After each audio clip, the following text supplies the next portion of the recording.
On today's Save State, we're talking about Halo. We're also talking about Ghost of Tsushima and The Witcher. Not the game, but the show. I'm Curtin Davina. Welcome.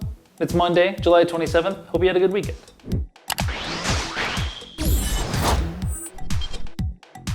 Now we finally saw what Halo Infinite looked like last week, and there's a bunch of stuff. There's a grappling hook, there's apparently co-op, and it's cross generations. So thankfully 343 Industries is clearing up some of those points. And first one is the grappling hook, which the head of designer, named Jerry Hook, gave some details on. He said, quote, "Master Chief is not Spider-Man. That is not at all what the grapple shot does." Now, as we saw in the gameplay last week, Master Chief uses it to get closer to enemies, pull explodey barrels to them, get up to higher ledges. It's also going to be in multiplayer, but it's going to be an item that you have to find, though it would be pretty sweet to just do an only grappling hook mode. Don't know what that looks like, but you should consider it. I'm giving my idea.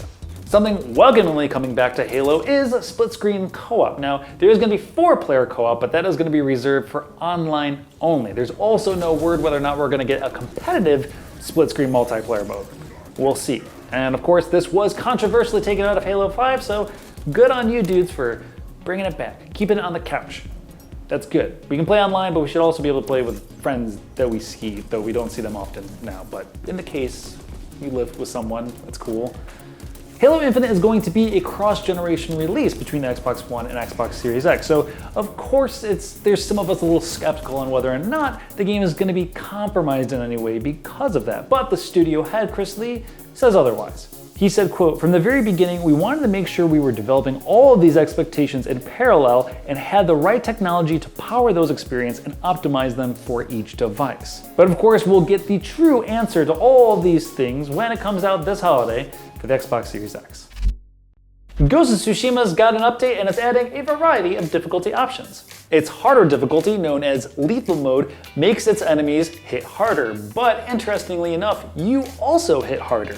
However, the enemies are going to be way more aggressive and the window to parry and dodge is going to be much smaller. Then they added a lower intensity mode that lets you block some unblockable attacks, interrupt brute attacks, and heal without enemies attacking you. Enemies also end their combos after they damage you.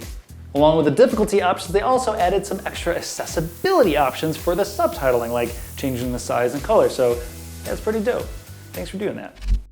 Everyone's favorite bathing silver-haired man already got his own show on Netflix called The Witcher, and not only is that getting a second season, but we're also getting a prequel series called Blood Origins. The Witcher Blood Origin is going to be a 6-part live-action limited series set 1,200 years before the regular show. That means it takes place before the conjunction of the spheres, when the human, elven, and monster worlds were all still separate. And it will include the origin of the very first Witcher.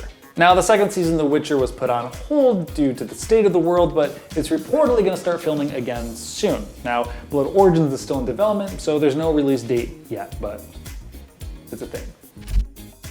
Okay, that's it for news, but we still have one more order of business.